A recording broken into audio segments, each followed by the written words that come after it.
आज हामी श्रीमद् भगवद गीताको अध्याय 3 कर्मयोगको बारेमा पढ्नेछौँ।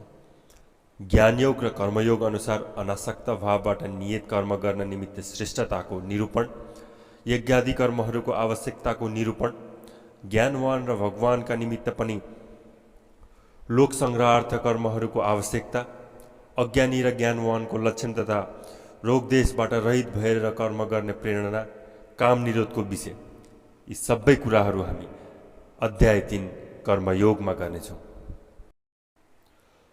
अर्जुनले भन्दछन्, हे जनार्दन, यदि हजुर कर्मभन्दा ज्ञान श्रेष्ठ मान्नुहुन्छ भने मैले यो भयङ्कर युद्धमा किन अघि सर्ने? हे केशव, मलाई यो घोर कर्ममा किन लगाउनुहुन्छ? हजुरको मिठो धेरै अर्थ लाग्ने बोली मैले राम्रोसँग बुझ्न सक्दिनँ, त्यसैले त्यो एउटा कुरालाई निश्चय गरेर आज्ञा होस् प्रभु, जुन कुराले मेरो कल्याण हुन सक्छ। श्री भगवान आज्ञा गर्नुहुन्छ, हे निष्पाप, यस लोकमा 2 प्रकारका निष्ठा मद्वारा पहिले नै भइसकेको छ।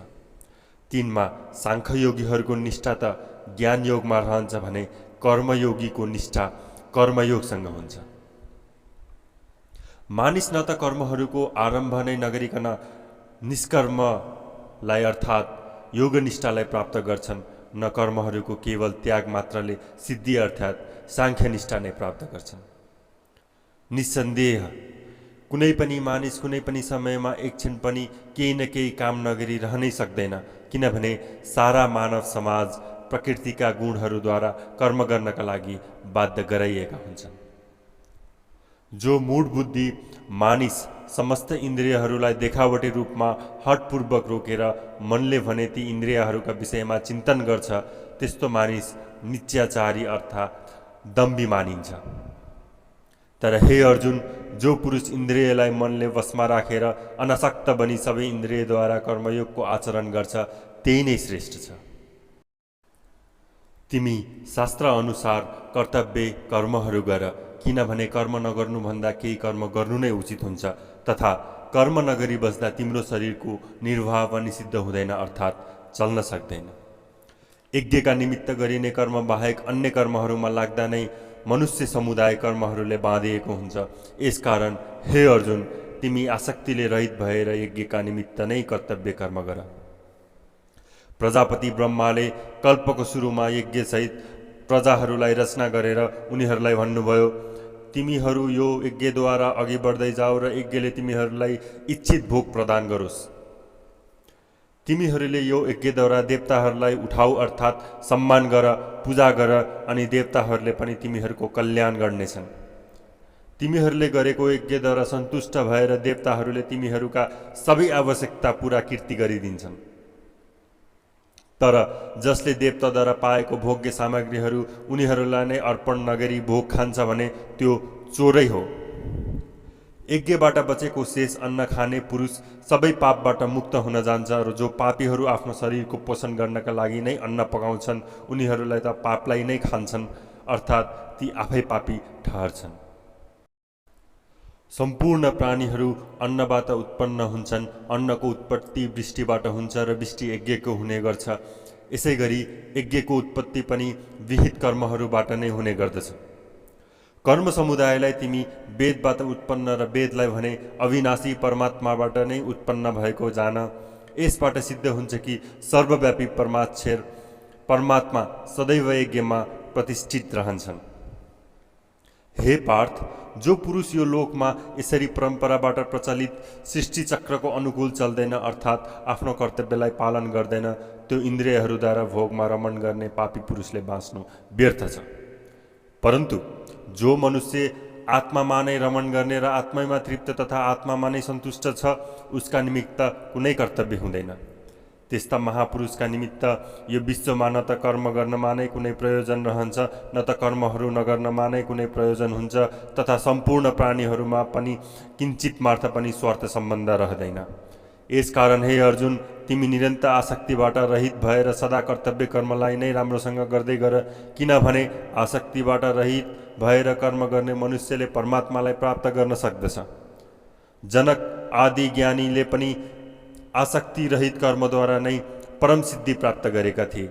यसकारण तथा लोक सङ्ग्रहलाई हेरेर पनि तिमी कर्म गर्नमा नै योग्य छौ। तिम्रा लागि कर्म गर्नमा नै उचित छ। श्रेष्ठ पुरुष जस्तो जस्तो आचरण गर्दछन् अरूहरू पनि त्यस्तै त्यस्तै आचरण गर्ने हुन्छन्।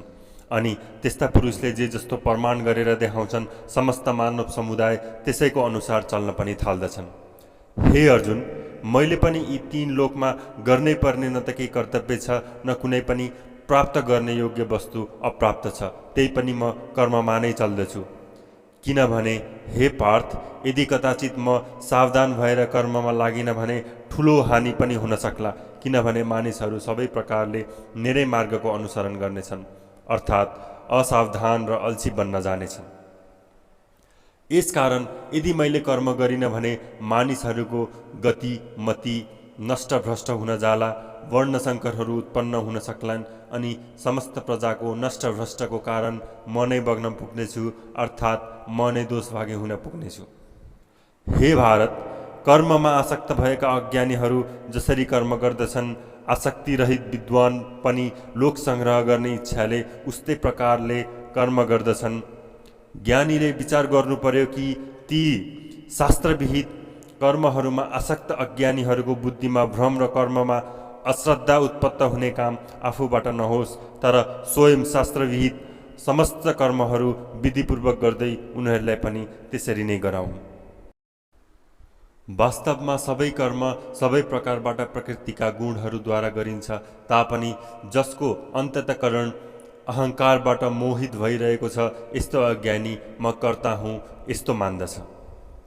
तर हे महाभाव, गुण विभाग र कर्म विभागको तत्त्वलाई जान्ने ज्ञानयोगी सम्पूर्ण गुणहरूमै गुणमय भएर रहन्छन्, यस्तो सम्झेर तिनमा आसक्त हुँदैनन्। प्रकृतिका गुणबाट अत्यन्त मोहित भएका मानिस गुणहरूमा र कर्महरूमा आसक्त रहन्छन्।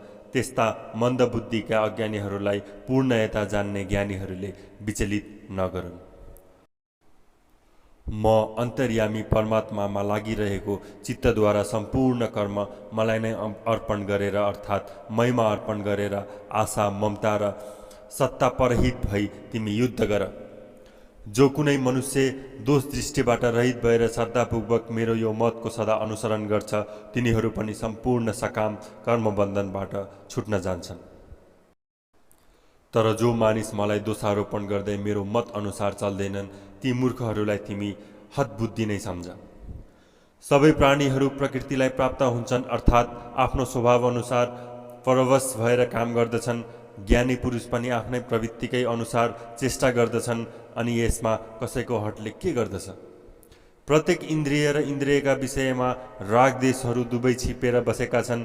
मानिसले ती दुवैको वशमा पर्नु हुँदैन, किनभने ती दुवै कल्याण मार्गमा विघ्न गर्ने महान शत्रुहरू हुन्। राम्रोसँग आचरणमा ल्याइएको अरू धर्मभन्दा गुणहित भएर पनि आफ्नो धर्म नै उत्तम हुन्छ। आफ्नो धर्ममा त मर्नु पनि कल्याणकारक छ र अरूको धर्ममा चाहिँ भयङ्कर हुन्छ। अर्जुन बिन्ती गर्छन्, हे कृष्ण, त्यसो भए यी मानिसहरू स्वयं नचाहेर पनि बलपूर्वक कर लगाए चाहिँ गरी कोबाट प्रेरित भएर पाप कर्ममा लाग्ने गर्दछन्? श्री भगवान आज्ञा गर्नुहुन्छ, रजोगुणको सम्पर्कबाट उत्पन्न भएको यो काम नै क्रोध हो। यो धेरै खाने अर्थात् भोगबाट कहिले पनि नअगाउने बडो पापी हुन्छ। यसलाई नै तिमी यस विषयको तथा ज्ञानको विषयमा बैरी जान। जसरी धुवाँबाट आगो र मैलबाट दर्पण ढाकिएको हुन्छ, अनि त्यस्तै सालबाट गर्भमा भुँड भएर पनि ढाकिएको रहेको हुन्छ, त्यसरी नै काम भावबाट पनि यो ज्ञानलाई ढाकिरहेको हुन्छ। हे अर्जुन, यो आगो समान कहिल्यै पुरा नहुने कामरूप ज्ञानको बैरीद्वारा मानिसको ज्ञान ढाकिएको छ। इन्द्रियहरू, मन र बुद्धि यी सबै कामको वासस्थान भनिन्छन्। यो कामले ती मन, बुद्धि र इन्द्रियहरूद्वारा नै ज्ञानलाई ढाकेर जीवात्मालाई मोहित गर्दछ। त्यसैले हे अर्जुन, तिमी पहिले इन्द्रियहरूलाई बसमा राखेर अनि ज्ञान र विज्ञानलाई नाश गर्ने महान पापी कामलाई नै अवश्य नै बलपूर्वक दमन गर, अर्थात् मारिहाल। इन्द्रियहरूलाई स्थूल शरीरभन्दा पर र श्रेष्ठ, बलवान र सूक्ष्म मानिन्छ। यी इन्द्रियभन्दा पर मन छ, मनभन्दा पर बुद्धि छ। जो बुद्धिबाट पनि अत्यन्त पर छ त्यो आत्मा हो। यस प्रकार बुद्धिभन्दा पर अर्थात् सूक्ष्म, बलवान र अत्यन्त श्रेष्ठ आत्मालाई जानेर बुद्धिद्वारा मनलाई वशमा राखेर हे मोहभाव, तिमी यो कामरूप दुर्जन शत्रुलाई मर्दन गरिहाल। ओम तत्सदिति श्रीमद्भागवत गीतासुपनिषत्सु ब्रह्म विद्या योग शास्त्रे श्रीकृष्ण अर्जुन संवादे कर्मयोग नाम तृतीयोऽध्याय।